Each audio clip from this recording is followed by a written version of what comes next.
Laisse tomber, une fille qui a fait du X, elle n'est pas capable de réfléchir par elle-même.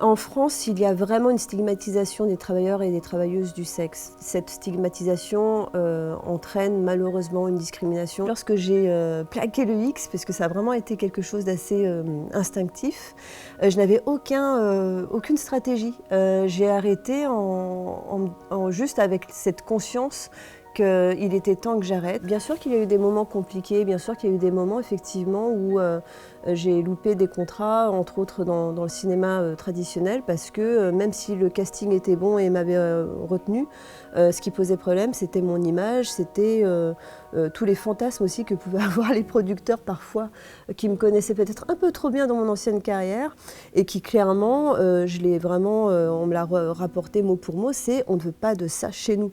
Dans mes anciennes collègues du X, j'ai vraiment des cas très différents. Il y en a qui vraiment sont hyper autonomes, qui vont être dans la gestion d'entreprise, en hôtellerie.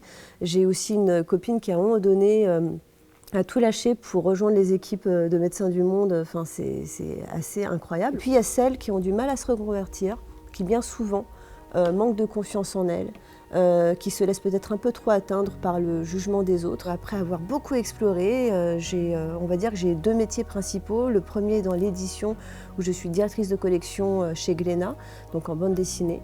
Je suis également auteure-scénariste. Et mon deuxième métier, qui est en plein développement, est coach en bien-être et sexualité. Depuis que j'ai arrêté le X, c'est simple, j'ai fait 10 formations professionnelles. J'ai fait formation en hypnose, en massage, je suis partie en Thaïlande pour me former aussi en massage thaï.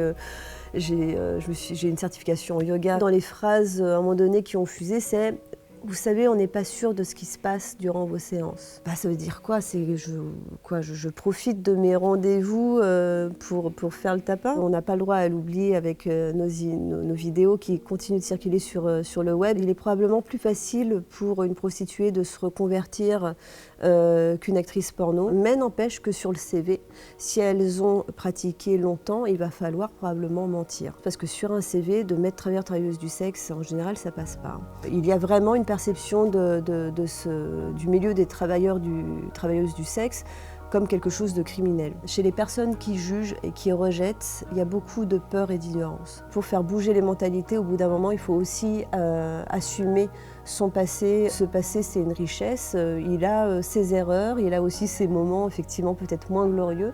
N'empêche que c'est une histoire qui se respecte au même titre que les autres.